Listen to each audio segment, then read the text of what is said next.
Welcome to Rizvi's e-learning channel.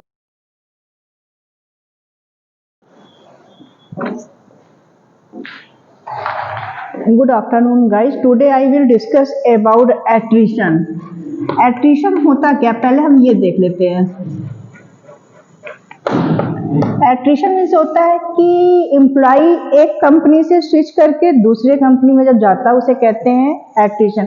आजकल आप लोग बड़ी बड़ी कंपनियां जैसे आईटी की सेक्टर की जितनी भी कंपनियां जैसे इन्फोटेक, विप्रो, टीसीएस, ऐसी कई सारी आईटी कंपनियां हैं जिसमें एम्प्लॉय क्या हो रहा है कि स्विच करके दूसरी कंपनियों में जा रहे हैं। इसके बहुत सारे रीजन हो सकते हैं। हो सकता है कि वहाँ का वर्क इन्वायरमेंट अच्छा ना हो, उनको उनके अकॉर्डिंग उनको वर्क ना मिल रहा हो, वहाँ के जो मैनेजमेंट है उनका बिहेवियर सही नहीं, ऐसे कई सारे कॉजेज आते हैं जिसकी वजह से ये सारी प्रॉब्लम आती है।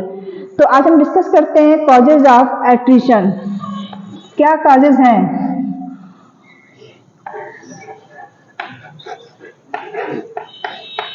एट्रिशन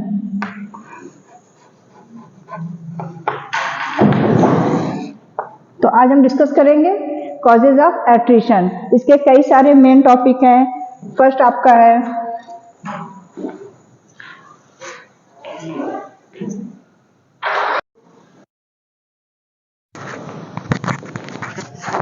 जैसे कि मैंने कहा कि एट्रिशन होता है कि एम्प्लॉय एक कंपनी से स्विच करके दूसरी कंपनी में जहां उनको बेटर, उससे अच्छा मिल रहा है या उससे बेटर मिल पा रहा है तो वो स्विच कर जाते हैं। तो उसके कई सारे रीजन होते हैं एम्प्लॉय क्यों स्विच करते हैं, उसे ही कहते हैं एट्रिशन। जैसे कॉजेज ऑफ एट्रिशन, क्या क्या कॉजेज हो सकते हैं? पहले अगर देखा जाए तो टैलेंट एट्रिशन और the loss of skilled employ.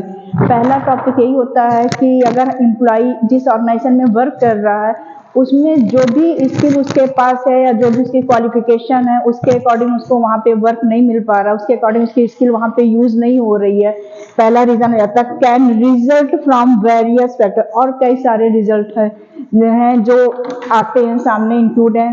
पहला टॉपिक है लैक ऑफ कैरियर डेवलपमेंट। यहाँ पे ये पहला टॉपिक है लैक ऑफ कैरियर डेवलपमेंट। इसमें ये चीजें आती हैं कि अगर ऑर्गेनाइजेशन में एम्प्लॉय के कैरियर के या उसके स्किल के अकॉर्डिंग उनसे काम नहीं लिया जा रहा है तो वहां पे एम्प्लॉय क्या करेगा कि स्विच कर लेगा, क्योंकि एम्प्लॉय जिस पर्पज से वहां पे गया है, जो भी उसके पास स्किल है, जो भी उसके पास क्वालिफिकेशन है, उसके अकॉर्डिंग वो काम करना चाहता है।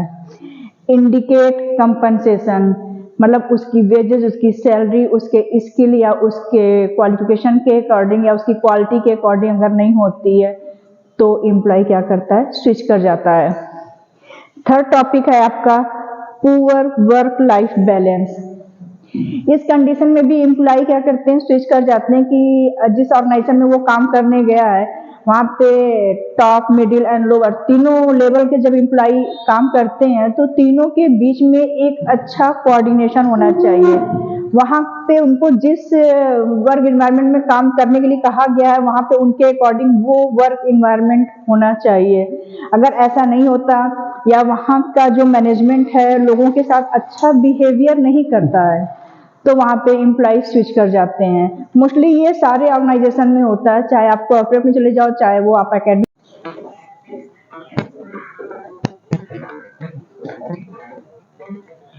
फोर्थ टॉपिक है ineffective leadership. Ineffective leadership means कि जिस भी ऑर्गेनाइजेशन में हम काम कर रहे हैं, हम लोग जिस भी गोल को अचीव करना चाहते हैं तो वो हमारा एक ग्रुप होता है, एक ग्रुप का एक टास्क होता है जिसे हम कंप्लीट करना। उस ग्रुप में एक लीडर भी होता है, तो कभी कभी लीडर के अंदर थोड़ा सा ईगो या एटीट्यूड अगर आ जाता है, वो एम्प्लॉय के साथ कोऑर्डिनेट होकर काम नहीं करना चाहता है या एम्प्लॉय के साथ उसका बिहेवियर बहुत थोड़ा सा अलग होता है, तो वहाँ पे ये भी प्रॉब्लम आती है कि इनइफेक्टिव उनको अगर लीडरशिप मिल रही है तो वो काम नहीं करना चाहेंगे, उनके अकॉर्डिंग उनका लीडर उनके साथ नहीं एडजस्ट हो पा रहा है या लोग उनके साथ मिलके काम नहीं कर पा रहा है या वो लोग अपने लीडर के साथ मिलके काम नहीं कर पा रहे हैं, तो ये भी प्रॉब्लम आ जाती है। कल्चरल बहुत ज़्यादा इफेक्ट करता है कि अलग अलग कंट्री से या अलग अलग सिटी से अलग अलग कास्ट के लोग एक ऑर्गेनाइजेशन में अगर जॉब करने आते हैं तो वहाँ बहुत ज़्यादा प्रॉब्लम आती है। हो सकता है कोई साउथ हो का हो, कोई यूपी का हो, कोई ईस्ट का हो, कोई वेस्ट का हो, तो सबके अलग अलग लैंग्वेज होती है, सबका अलग अलग बिहेवियर होता है। तो अगर उनको वहाँ पे वहाँ का इन्वायरमेंट उनके अकॉर्डिंग अगर नहीं मिलता तो वहाँ पे ये भी प्रॉब्लम आ जाती है कि वो इस जॉब को स्विच करना चाहते हैं। 6 टॉपिक है अनइंटरेस्टिंग वर्क। ये भी बहुत अच्छा टॉपिक है कि यहाँ पे क्या होता है कि एम्प्लॉय के स्किल के अकॉर्डिंग अगर काम नहीं मिल पा रहा है, एम्प्लॉय की जो भी क्वालिफिकेशन है उसके अकॉर्डिंग अगर काम उनको नहीं मिल पा रहा है, तो एम्प्लॉय काम तो करता है बट वहाँ पे उसका जो इंटरेस्ट होता है वो एकदम जीरो होता है। वो अपने बेमन से उस काम को करना करता है, क्योंकि वहाँ पे उसके अकॉर्डिंग वो काम नहीं है।